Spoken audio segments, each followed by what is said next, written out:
Ayan. Have a blessed divine hope, everyone. Ngayon ay oh my God. February 26, 2026, no? At ang oras ay nasa anong oras na tayo? 10:28 p.m. Okay. Una at higit sa lahat, purihin ang nagsugo, hindi ang mga sinugo.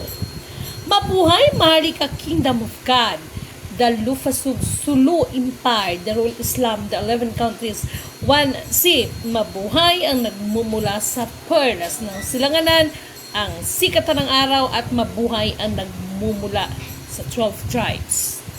Nawa ang espiritu ng katotohanan, kaliwanagan, kaunawaan, kapayapaan, at higit sa lahat, nawa ang espiritu ng katarungan ay iiral sa ating lahat.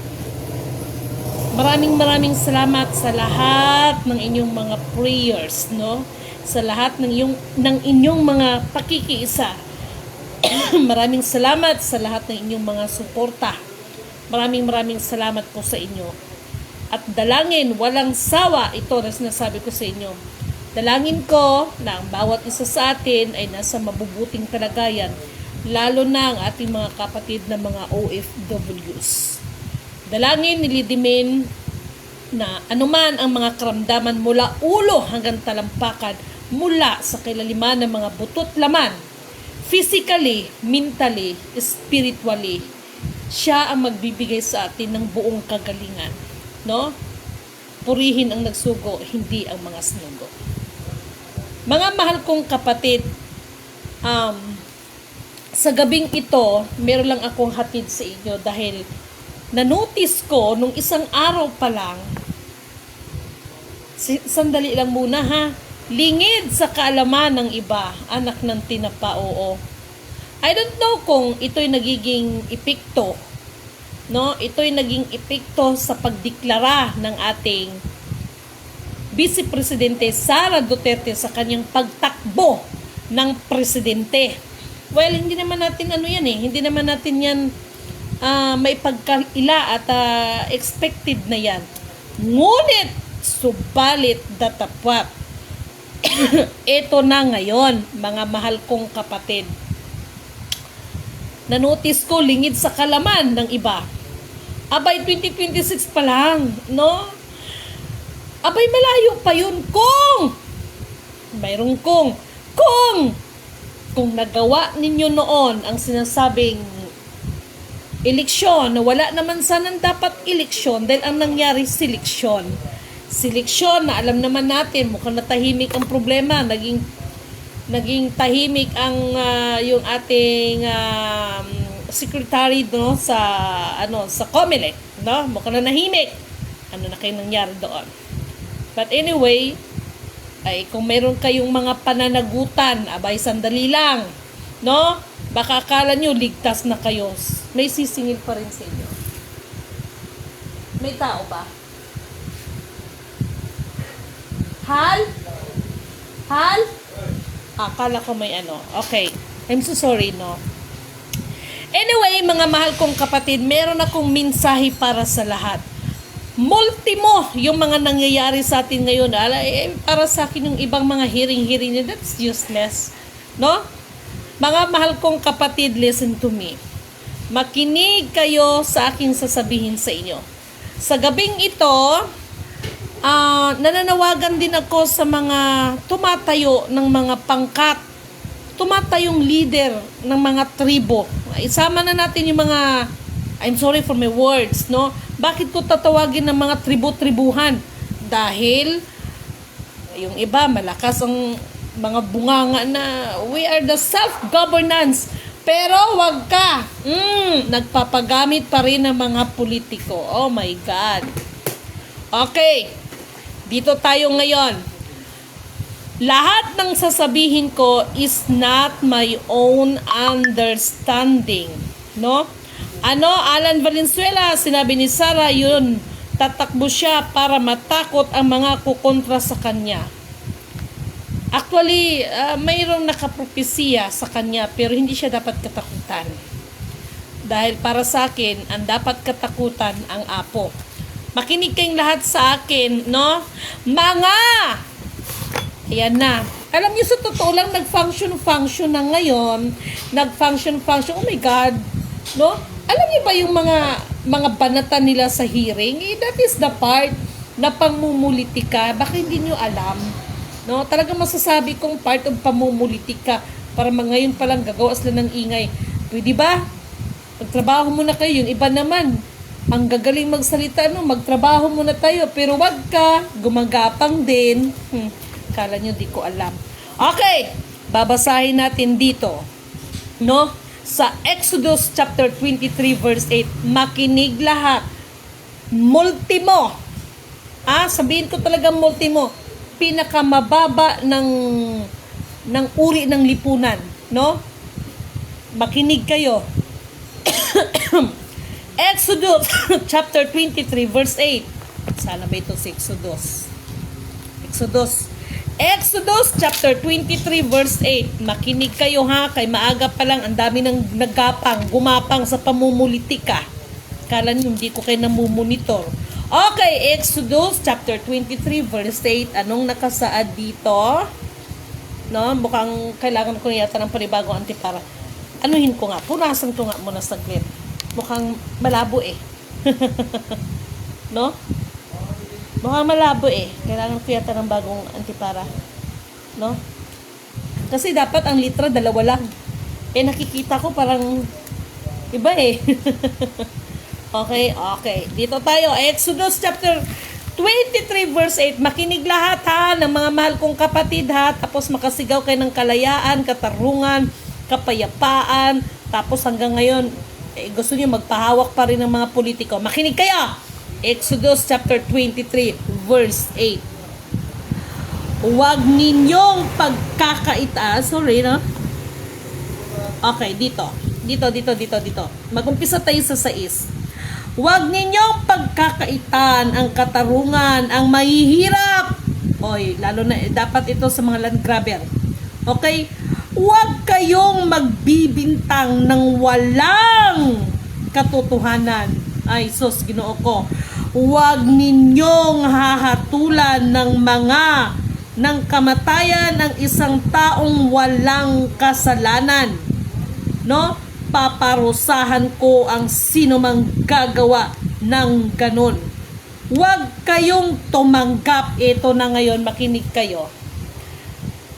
Korte Suprema, makinig kayo. Yes? Ay, makinig kayo. Makinig kayo. Itong korte natin, makinig kayo. Alalahanin niyo ha. Maging kayo, darating ang time, hahatulan kayo. Makinig kayo. Ito yung may kinalaman sa ating batas, okay?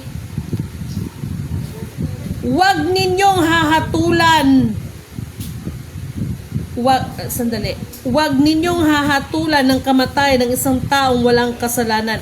Paparusahan ko, makinig kayo, ang sino mang tatanggap ng suhol sapagkat ang suhol ay bumubulag sa tao sa katwiran at inaapi naman ang mga walang sala.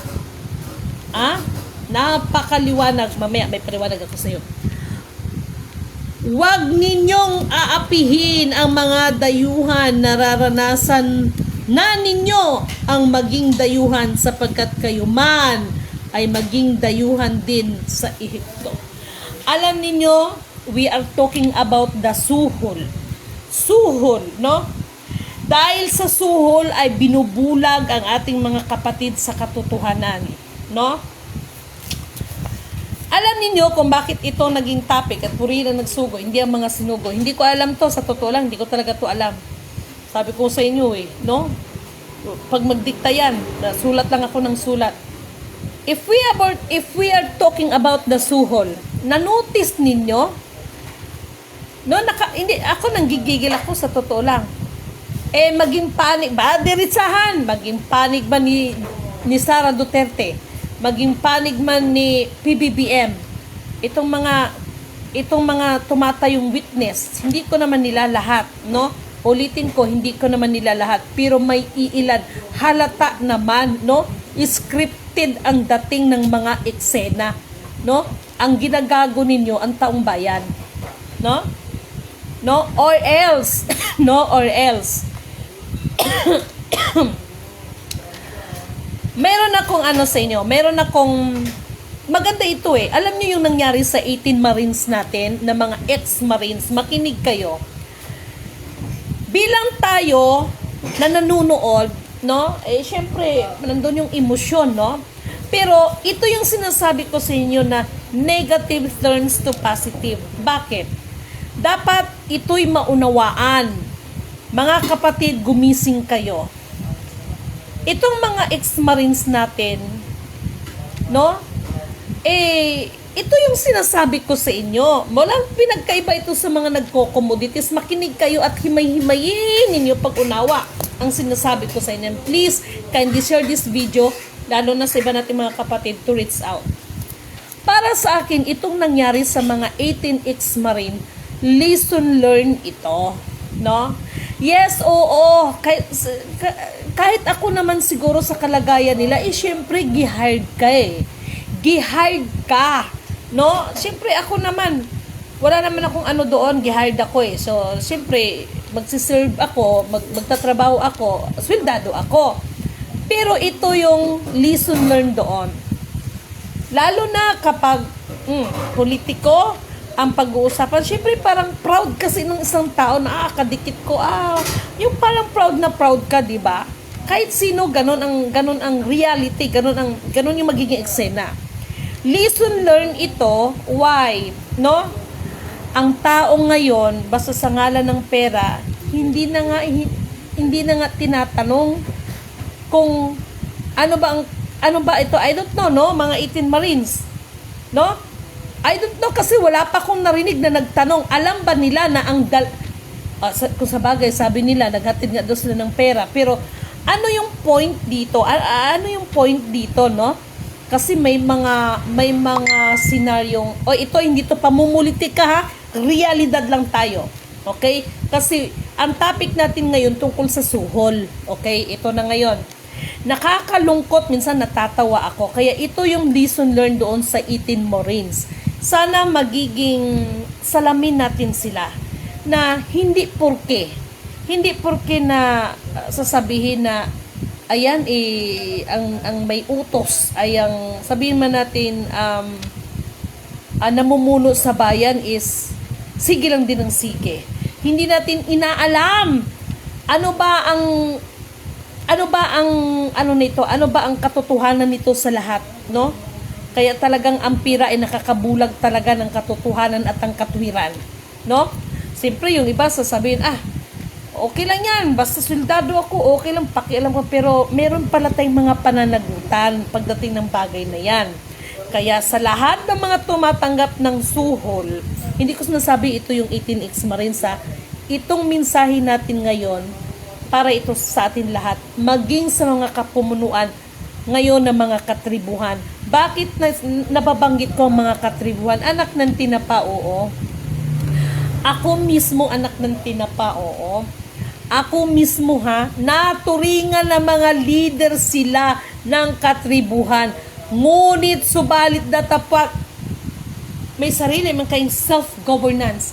Okay lang yun, makikipaghalubilo tayo, makikipagkaibigan na tayo, pero dapat sana kung ano ang tama ay tama at ano yung mali is mali. No? Pero dahil, yan no? May position sa gobyerno yan. So, parang, nandoon yung pagiging proud mo sa sarili. Pero yung tunay na paglilingkod sa mga nasasakupan, nawawala. No? Kasi, mas nang nibabaw yung yung pagiging kasikatan ng mga sarili. Kaya lahat ng tumatanggap ng suhol, hoy, ito ang sasabihin ko sa inyo.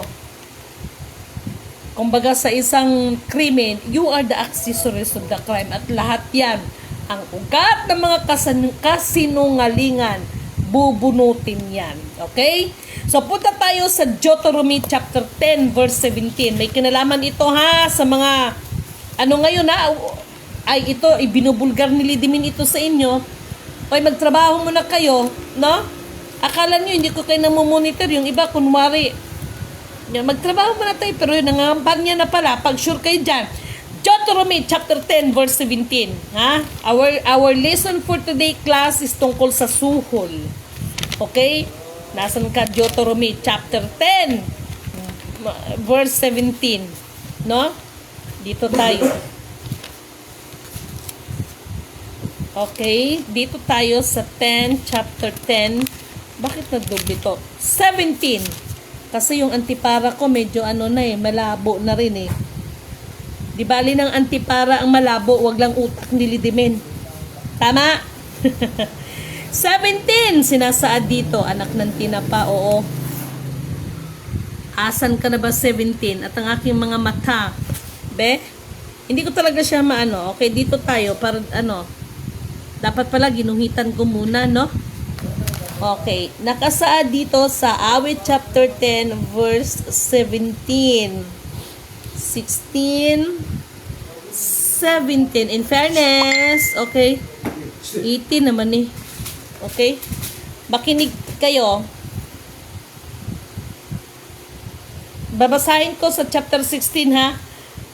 Kaya nga, maging masunurin kayo at huwag maging matigas. No? Huwag maging matigas ang inyong mga ulo. No? Ito, 17. Sapagkat si Yahweh sa inyong Diyos ay Diyos ng mga Diyos, Panginoon ng mga Panginoon, makapangyarihan at kakilakilabot, walang itinatangi at hindi nasusuhulan. No? Ngayon, kung kumikilala talaga kayo ng Panginoon, lahat naman kayo tumatawag ng Panginoon, hindi kayo masusuhulan. No? Oh my God. Ulitin ko, no? Ito na nga yung sinasabi sa Biblia. Multimo pangalan at mga salita niya ay gagamitin.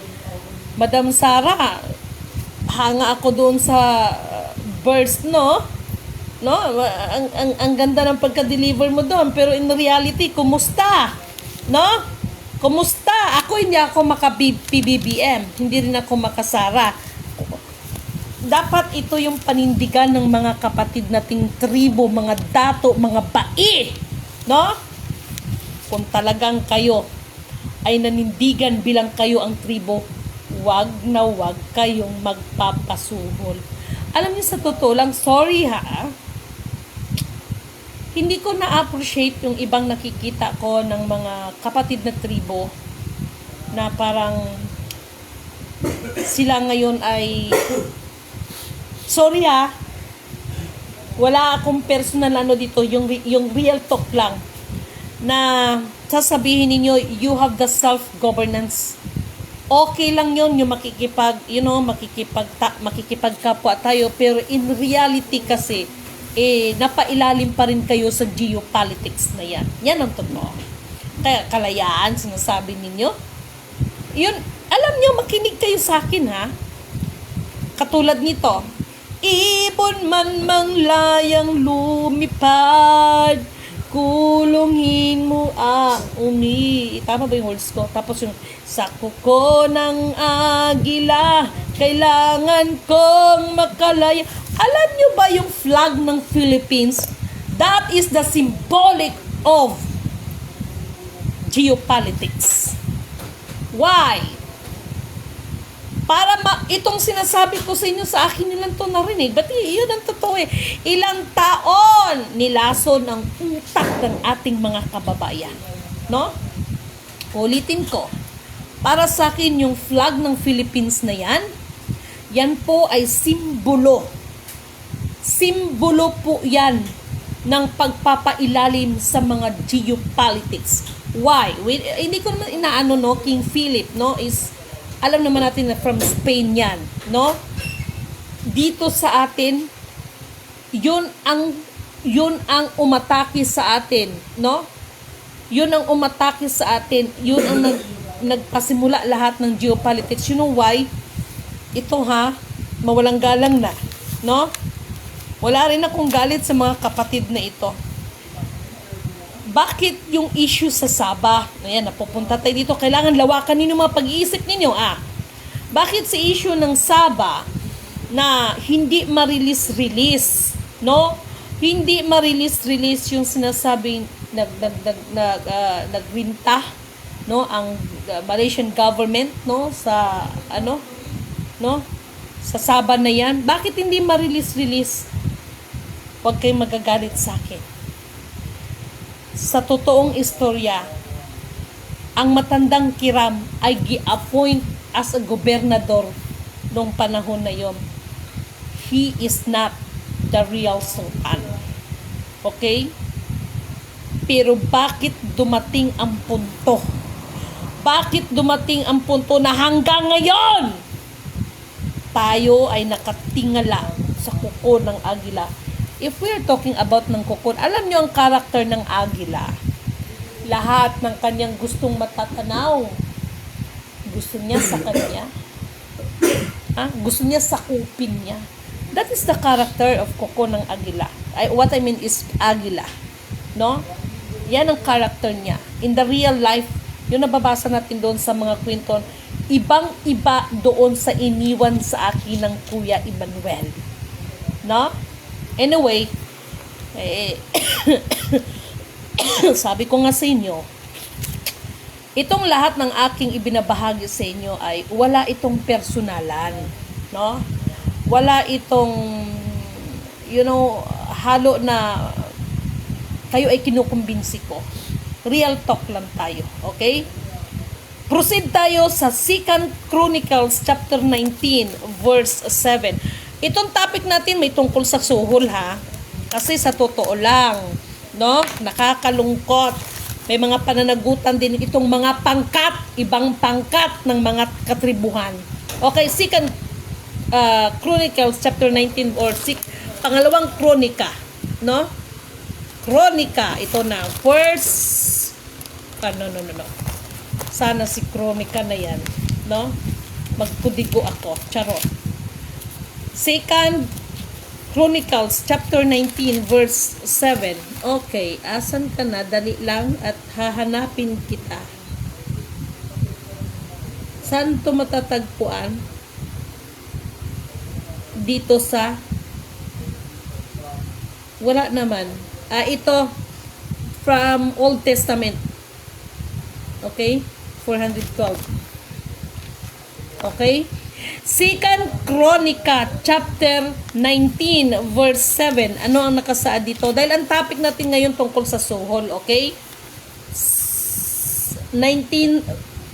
Chapter 19 verse 7 at ang nakasaad dito sa 7, okay? Kasama ninyo siya sa inyong igalang at sundin ninyo si Yahweh.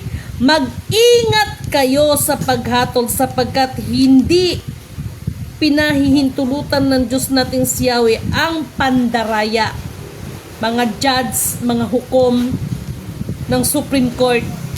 May mensahe ako sa inyo. Ang pagkiling sa sinuman at ang pagtanggap ng suhol. Anak ng tinapa, oo. Ang ganda ng topic natin ngayon, ano? Nakita ninyo ang style ngayon. Actually, doon sa nangyari kay nangyari doon kay, makinig kayo, ha. Itong nangyari kay Leo Francis, no? Kay Francis Leo Marcos. Actually, may nakikita akong technical doon no? Sa totoo lang. At sana rin, mensahe ko rin dito kay Francis Leo Marcos. Gusto lang kitang paalalahanan na lahat ng mga nangyayari ay, maging ang mga nangyari sa iyo ay pinahintulutan ng Diyos yan. Ngunit, subalit datapwat, mauunawaan mo. Ako na nagsasabi sa inyo, Francis Leo Marcos, sa kabila po ng lahat, sa kabila lahat ng batikos laban sa iyo, no, ay nakikita ko no, na mas may magandang plano pa rin ang Panginoon para sa buhay mo. Kung bakit ka nilagay sa bagay na masakit, kapatid, masakit talaga sa ganong kapamaraanan na feeling natin parang, oh my God, no, pinag-ano tayo, pinagbagsakan tayo ng langit. Pero naniniwala ako sa kabila ng lahat na nangyari sa buhay mo, no? Ay may plano pa rin ang Diyos sa iyo, no? Yung mga accusation, alam nyo kasi, bakit accusation? Ang tao kasi, kahit i-charge mo pa yan ng pinakakarumal-dumal na isang kaso, as long as hindi na verdict ng court, still innocent po ang tao. Kaya lang, ang nangyayari sa atin, dahil nga dito sa social media, no, we cannot please everybody. Kapag may gipost sa isang tao laban sa'yo, parang ang dating, ay, ikaw na talaga yung masama. So, did you notice about sa dalawang vlogger ngayon na nag-aaway? Pero kung totoosin, may pinagmulan silang iisa lang, no? So, to make the story short, no? Yung isa tumiwalag doon sa dating grupo, and then kaya gano'n na, nagbanggaan na, halos magpatayan na. But the fact, hindi nila namamalayan sa kanilang mga sarili na sa kabila ng kanilang pagbabangayan, na multimo na mga personal private ay nababanggit na, pero the fact, no, imulat ninyo ang inyong mga mata, no, sa pamamagitan ng mga kaguluhan na yan. This negative scenario, it will turns the positive. No? Bakit? Sa oras lahat ng kaguluhan, kaya nga siya ay sinabi ng prinsipe ng kapayapaan. Naintindihan niyo ako? At the day, in the right time, no, ay itong mga to ay magkakaroon din ng mga kapayapaan. No, kasi hanggat sa wala lang magawa sa mga buhay. Okay? So, ito yung maliwanag dito, ulitin ko ha. 2 Chronicles chapter 19 verse 7, no? Tama ba yung binasa ko kaganina? 19 verse 7. Tama naman, no? Igalang at sundin ninyo si Yahweh. Mag-ingat kayo sa paghatol sapagkat hindi pinahintulutan ng Diyos nating si Yahweh ang pandaraya, okay, ang pagkiling sa sinuman at ang pagtanggap ng suhol. Actually, doon sa nangyari sa sa problema ni Francis Leo Marcos, behind of the camera, may mga personal, no, na, well, ito lang din masabi ko. Sayang at naturingan tayong lingkod ng Diyos, pero nagpapapabuyo sa mga, alam mo na, no? So, sayang anyway, malalaman nyo yan. Okay? So, dito tayo sa Awit chapter 15 verse 5. Sana nag-take down kayo. Para naman kahit papano pag may time kayo, no? Ako nagti-TikTok ako, oo. No, hindi naman yung puro TikTok ang ating alam. Pagbulay-bulayan ninyo lahat itong mga mensahe para sa atin. Awit chapter 15 verse 5. Patungkol pa rin ito ha, tungkol ito sa mga suhol. Dahil may mga maagang nangangampanya. Talaga lang. Kayo talaga, oo. Okay. Awit chapter 15 verse 5. Ano nakalagay dito? Okay? Hindi bakit ito? Mga awit 15 verse 5. Ba't ganito? Okay? Verse 5, 15 verse 5.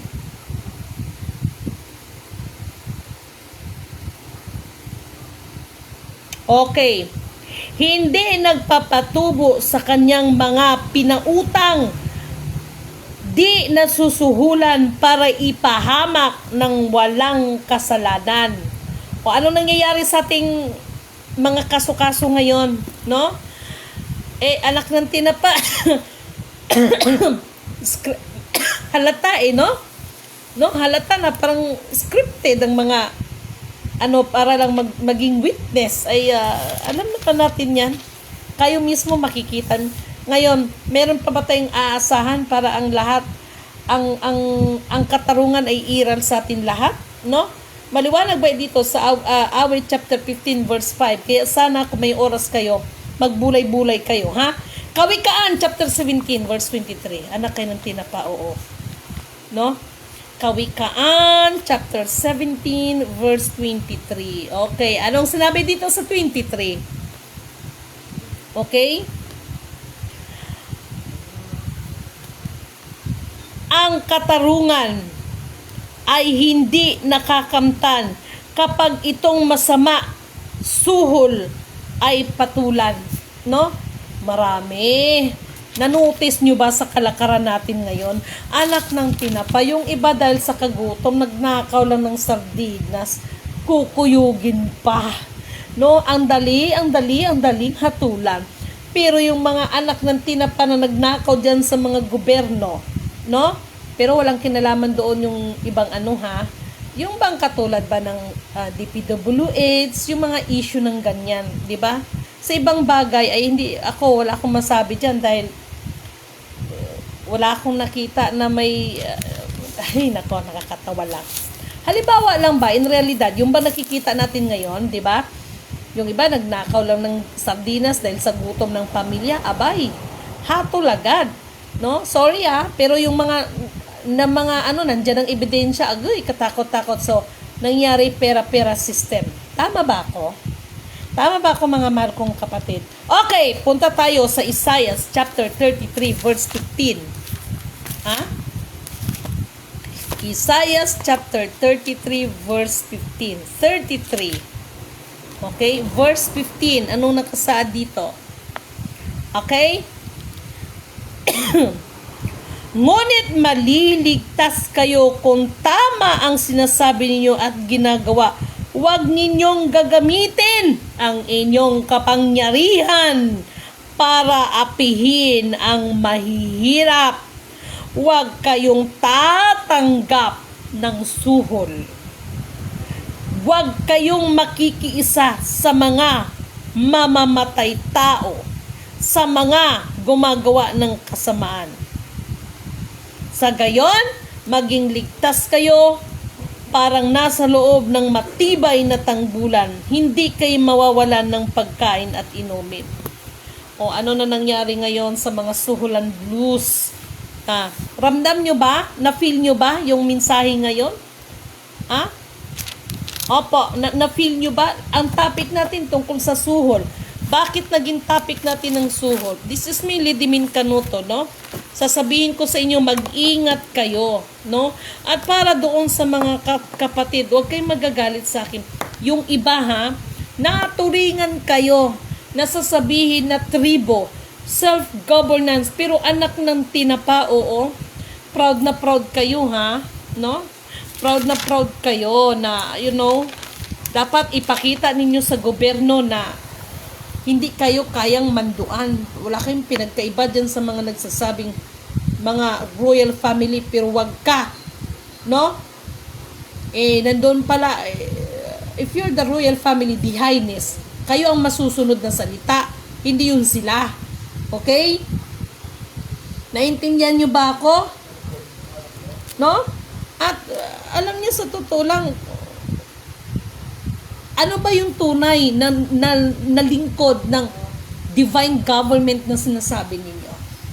Ano ba yung tunay na makinig kayo, Para doon sa mga mga viewers ko, please lang, iano yung mga utak ninyo, gisingin ninyo.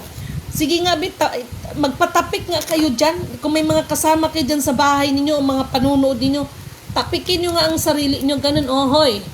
Gising sarili, ganunin nyo nga. No? Ganunin nyo nga yung mga sarili ninyo. Bakit? Ano ba ang tunay na lingkod? No?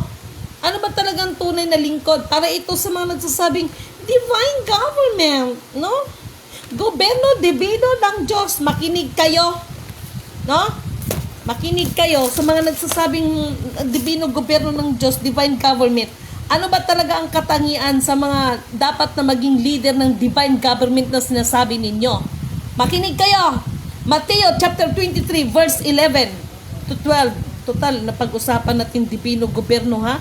Ano ba ang dapat na mga katangian na dapat dyan sa divino gobyerno na sinasabi ninyo? Makinig kayo.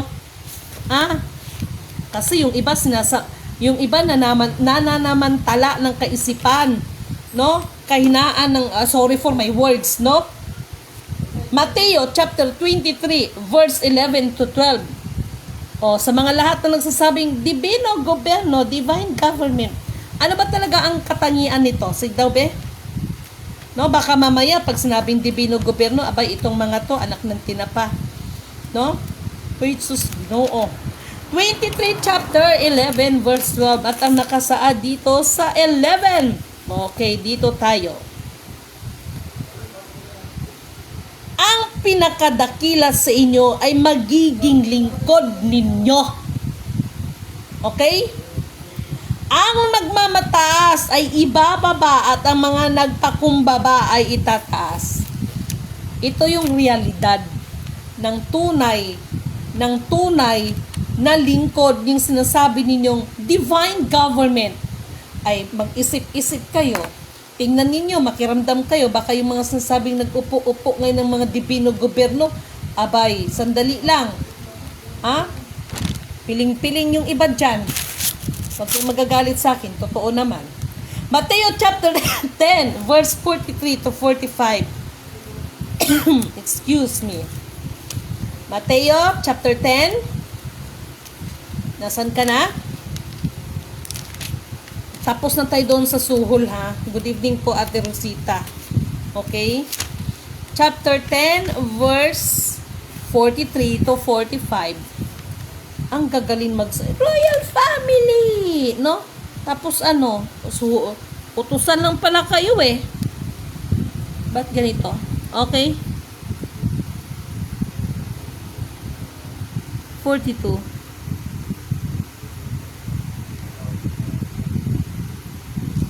I don't know what happened. Is this Mateo chapter 10, 43, 45? Okay. Parang mali. Just wait.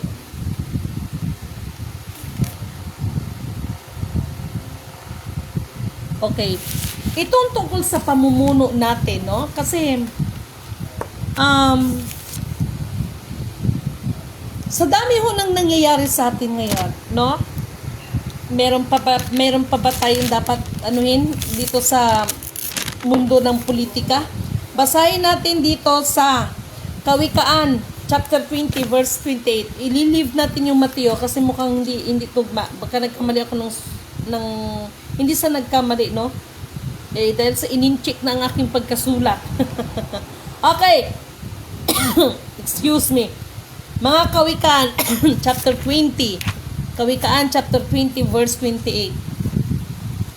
Dahil nga siguro sa mata ko, okay? Okay, Kawikaan. Saan ka na Kawikaan? Pagka na lang po si Kawikaan. Kawikaan chapter 20 verse 8. Okay? Pagtiyagaan ninyo ako dahil ang salamin ko medyo gagraduate na to. Sandali nga lang. Kawikaan. Aray ko. Nasaan ka na ba? Kawikaan ka? I'm sorry. Kawikaan! Chapter 20 verse 8. Talaga lang naman, oo. Good evening po sa inyong lahat. Sa 20 verse 8, 28 ay sinabi dito, ang haring tapat ay makatarungan at magtatagal sa kanyang luklukan. Tingnan yung ginawa ninyo kay PBBM. Kahit anong mga paninira, sugod, rally dito, rally doon. No? Pero hindi pa mumulitika sa akin na yung realidad lang tayo ngayon. No? Ang haring tapat ay ang haring tapat at makatarungan ay magtatagal sa kanyang luklukan, no? Napakaliwanag. Kaya kahit anong pabagsak sa iyo, Pag nasa katarungan ka, nasa ano ka, magtatagal ka. Bakit? Ang Diyos ang magiging mediators ng lahat. No? So mga kapatid, sa gabing itong naging pinaka-topic natin tungkol sa suhol. Bakit? Na-notice ko po mga kapatid, no, na ngayon pa lang nagapangan na sa sinasabing totoo to, hindi to chismis, no? Pero gusto ninyong makalaya, no? Hanapin ninyo ang buong katotohanan. At hindi po national ID ang magbibigay sa atin ng kaginawaan. Hindi po national ID ang magbibigay sa atin ng kalayaan. Kung hindi ang katotohanan. No? Kaya sana mga mahal kong kapatid, no? Pagbulay-bulayan ninyo, pagkaisipin ninyo. Kaya pag mayroong magpalista-lista, makinig kayo mga viewers ko, makinig kayo. Ah? Meron man magpalista-lista sa inyo, tanungin niyo para saan? Ha? Para saan ang mga lista-lista? Kung sasabihin nilang ayuda, o di tanggapin nyo, no? At tungkol po, ito sasabihin ko sa inyo, huwag ninyong balutin ang katotohanan. Kaya pagdating ng apo-apo na yan, no? Kaya dinadaan ko na lang kayo sa TikTok no?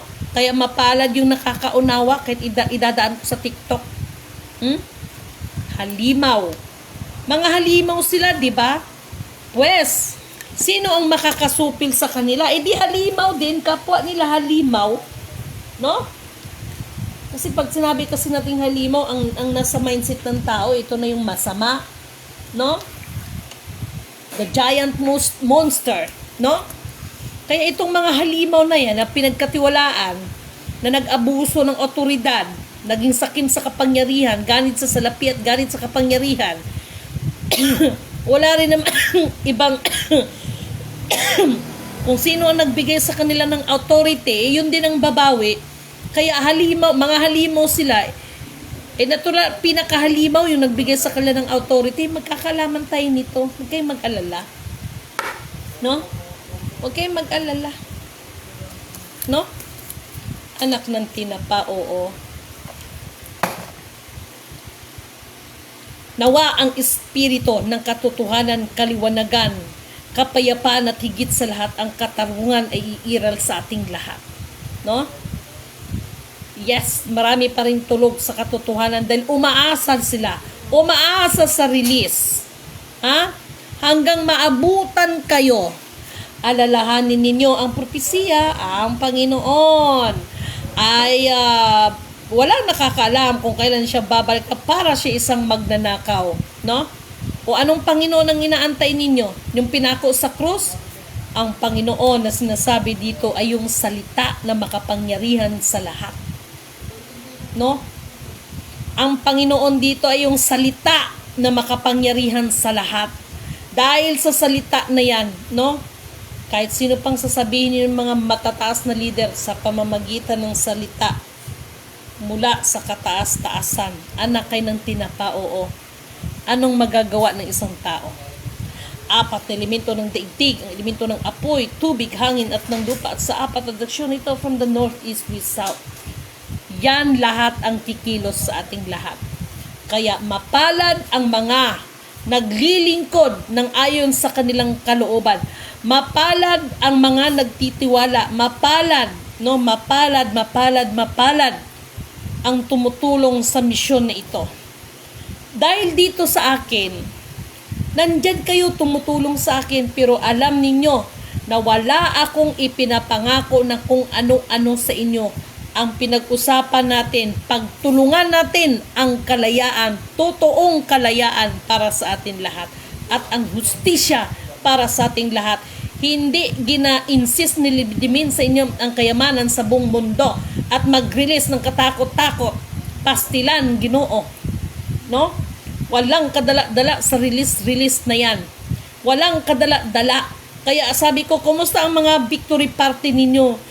Ma'am, wala na kaming masahin. Bakit? Kasi ma'am, victory party. Sabi, ganito daw kasi ma'am wala naman.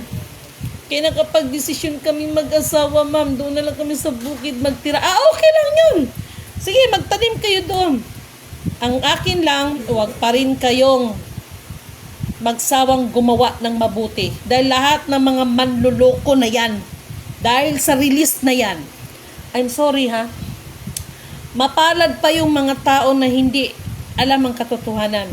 Mapalad pa yung mga tao kasi delikado pag nadaanan ko kayo. Delikado pag nadaanan ko kayo at kayo'y nagbulag-bulagan. Baka matuluyan kayo ng bulag. Kayo'y nagbingi-bingihan. Baka matuluyan kayo mabingi.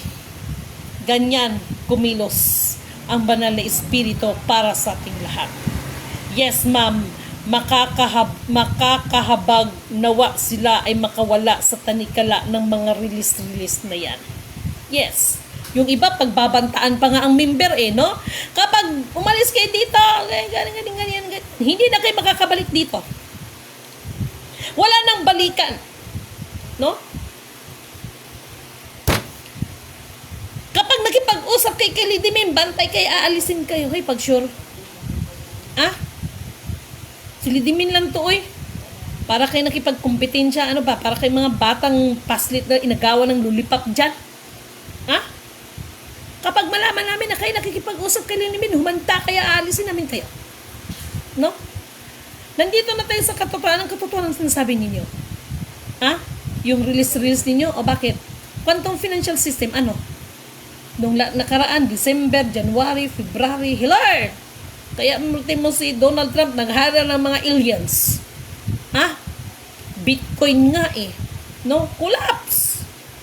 Di bale, pagkakalaman tayo sa araw ng mga kaarawan. Always remember, the bride of the groom take over. All it in code, the bride of the groom take over, and the winner takes it all. Purihin ang nagsugo, hindi ang mga sinugo. Isang mapagpalang magandang gabi para kay Princess Sunrise, no? Kay Jusanta Encarnacion. Sino pa? Kay Veronica Aiko. Kay kapatid na Rosita Mendoza. Thank you so much, kapatid. Thank you so much, ate. No? Kay G. Narida Nahar Pavuntosa. Okay? Yes, ma'am. Naiintindihan po. Salamat naman kung ganon. Kay kapatid na Joey Villasor. Maraming salamat. Kay Erlinda Gonzaga. Kay Baisheba. No? Kay Estrella Ali, kay Erlinda Gonzala, kay Fe Robles Aligre, kay Ashley Lukman, kay Gina Navales Baguhin Kabagay, kay Madam Clarets, thank you so much. No, kay Miss Sutado, kay Princess Martinez Daisy, thank you so much mga mahal kong kapatid. Kay Gail Minyoza Ispulgar, maraming salamat. Kay Amelia Pulgo, what I mean. No, kay kapatid na Jenny Marife, buenas noches, ma'am. Magandang gabi din po, kapatid. No, kay Mila Rivas, maraming salamat. Kay Leonora Urbino, kay kapatid na Alma Ganzan, no? Maraming salamat. Ayan. Kay Rogelia Tumali, maraming salamat po. Kay Virginia Alvarez, kay Jelly Liba, okay? Kay Alan Valenzuela at marami pang iba. No? Maraming salamat. Please kindly share this video para naman ma-reach out natin yung mga mahal nating kapatid. No? Sus, Ginoo. Kunwari pa sila. Pero ang totoo, hay nako, 2028 pa ang election ko, no? Pero ngayon, nagapangan na. No? Ginagathered na. Nagfa-function function na ang mga kanya-kanyang grupo. Hay, Diyos ko. Kaya sa mga ginagawa ninyo, hay nako, talaga lang. Ewan ko na lang sa inyo, no? Di bale, alam kong may magagawa ang Apo. Di ako pa Power Omega. Purihin ang nagsugo, hindi ang mga sinugo. Alam kong may magagawa ang Apo. Kung tayo'y magtatapat, sa Kanya'y maglilingkod. Alam kong may magagawa ang Apo. May magagawa talaga si Apo upang wakasan ang geopolitics na yan. Okay? Iparanas mo sa amin ang iyong kapangyarihan. Ipamalas mo sa amin ang iyong kadakilaan. Hanggang ang aming kaluluwa'y mapuspos ng lubusan. At sa aming kalagitnaan ay bumaba ang kalangitan. Dakila ang iyong ngalan. Puri na nagsugo, hindi ang mga sinugo. Mga kapatid, sa gabing ito, dalangin ko sa bawat isa sa inyo. Kapatid ko, ramdam ko na may mga kapatid tayo, may mga pasanin, no? Kaya dalangin ni Lidimin ang totally, no, ng kagalingan, physical, mental, maging ang spiritual ay siyang magbibigay sa atin ng kagalingan at ang tunay na hustisya, no, ay iiral sa ating lahat. Isang mapagpalang magandang gabi po sa inyong lahat at maraming salamat sa walang sawang ninyo, no, sa pagsubaybay sa ating mga inihahayag sa gabing ito. Okay? Wala na ba akong nakalimutan? Okay. Bukas ay Sabado bukas, no, at meron tayong tatawagin bukas para i-run na ang ibang mga certificate. Okay? I-run na natin ang ating ibang mga certificate. Sabado bukas, merong lakad si Lidimin para doon sa mga harinawa. Doon po sa gagamitin lahat, no, sa mga ID, no. Siguro ang unang releasan itong mga leader. Nangako na ako nung nakaraan kaya sobrang delayed. Ngayon lang talaga, kanina lang talaga dumating, no, ang computer natin, no, ang laptop natin. So ito na, no, nandito na at iyon na lang. Dahil sa susunod, lalo na kung may mga kinalaman sa mga kalawakan, no, gusto ko makita ninyo. Kaya sabi ko nga sa inyo, di ba? Darating ang panahon, itong 2026 ko siya na, di ba ano ko sa inyo, na-share ko sa inyo, may mga pagbabago. No, that is the part of, the climate change. Kaya tayo, nakakita na tayo ng ulap ay kulay pula, abay, baka masaksihan niyo. Hindi lang baka, no? Masasaksihan ang kalangitan ay magiging green. No? Ganun yun. Kasi ito'y resulta ng, siyempre, kasama dyan ng global climate change, no? Maraming mga paliwanag dyan, no? So, mag-ingat kayo na hindi kayo mapagsamantalahan, ha? Katulad ng laging pinapalala ni Lidimin sa inyo. Ingatan ninyo ang inyong mga sarili, ang inyong mga pananampalataya. Ingatan ninyo ang inyong mga mata sa inyong mga nakikita. Huwag agad kayong bastang humatol. Ingatan ninyo ang mga naririnig ninyo na huwag kayong bastang humatol. Pagkos, humingi kayo ng sapat ng karunungan kaliwanagan, patnubay sa kataas-taasan upang ang katotohanan ang unahin ninyong hanapin, no, para hindi tayo magkasala. Okay? Sa gabing ito, maraming salamat po sa inyong lahat. Isang pagpalang magandang gabi sa inyong lahat. Maraming salamat mga kapatid at ano man may mga kailanganin tayo, yung marami para doon sa para doon sa mga ID na yan. I-release natin yung mga ID ninyo, okay? And hoping, no, doon sa iba. Diba sabi ko nga, kung kinakailangan, para lang ito sa mga loyalist, no? Yung sinabi ko sa inyo, no, kinakanvas ko pa, yung parang dugtag ang dating. Ay, ang ganda nun, ha? Ganda nun. Nako, talaga lang naman. No, so maraming salamat sa inyo at talagang ipag-pray nyo, no, magpanalanginan tayo, okay? Maging ang mga namumuno sa ating bansa, isama natin sila sa mga panalangin natin na harinawa ang katarungan pa rin ang mangibabaw sa ating lahat. Okay? Magandang gabi po sa inyong lahat.